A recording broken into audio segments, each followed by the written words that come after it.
Chris and Pete. How are you? How's it going? Thanks for joining us. Thank you so much for joining us. I still don't know why there's a Chris and a Pete together. It's just... is it comedy and cooking, maybe? It is cooking comedy, that's right. Yes, that's what it is. Because you have to be cooked to do comedy. Yeah. That I know. I've worked with Tumi, two months now. Mm-hmm. Oh, wow. And new respect for comedians. Guys, I have to share. See, this is what pulled me in. Forrest and Goffe-Wood prepared the ultimate seductive 3-course meal with a naughty lineup of foreplay, intercourse and afterglow that will have you salivating salaciously and crying with laughter. Stop it. Oh, Yeah, well, that about sums it up. yeah, okay. End of interview.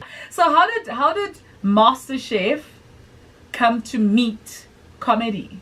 Uh-huh.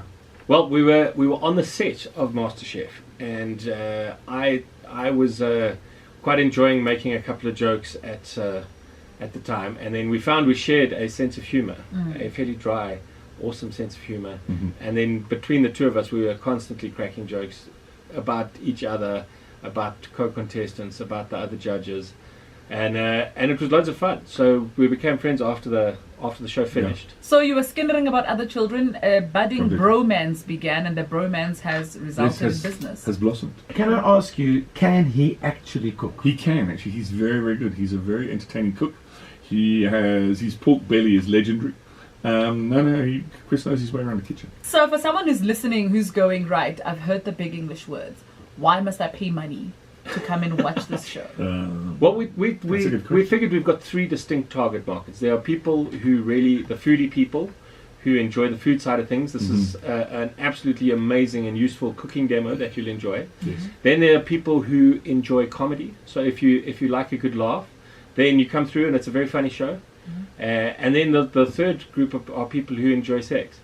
So Yes. if you don't enjoy And if you're not having any of any those next things, week, between the 22nd and the 24th, then come along and we'll see what we can sort out for you. Why do you think Yes. people are so crazy about MasterChef? Like, Well, because I think it's that whole amateur vibe for it. You know, that the strict rules that all the contestants must be amateurs. They can never have worked in a professional kitchen or done a course. So you can relate to people who's the carpenter for a Witbank, and what is he going to do with a basket with chickens and some raspberries and a packet of pasta. You know, so you people can put themselves in that kind of scenario, and everyone loves going on about what they would do if they were cooking, and so people can relate to that kind of jeopardy almost. It's like that reality in cooking, and this is why we've thrown in the comedy, are probably the 3 largest or fastest growing genres on television. So people like to see people That's in the brilliant. hot seat. That's actually brilliant thinking. The show is directed by Bevan Cullen. I mean, Yes. you know, so need we say more? Yeah. you say, well, just judging from this morning, it's definitely something worth watching.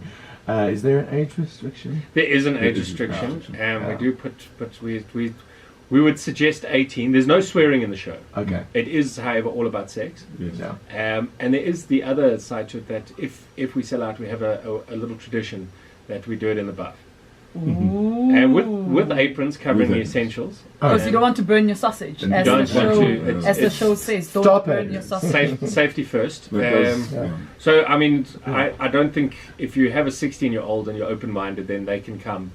But rather, I think we did put 18 as the Yeah. suggested age restriction. It was a suggestion, yes. Yeah. Yeah, look, I mean, you know already just from this interview, food and sex are so intertwined.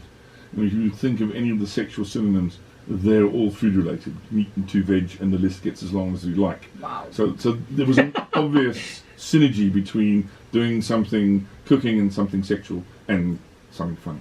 Yes. It'd be a bit of a weird show if it wasn't. No, humor in exactly. it. What is the sexiest fruit or vegetable? I mean, Guava. No, not like that. No, the I'd sexiest say- fruit is figs. Figs are supposedly the most sensual fig to eat. I thought that's the one thing you shouldn't be getting when you figs. No, that's a bilingual joke. And very clever. at that. Very, very clever.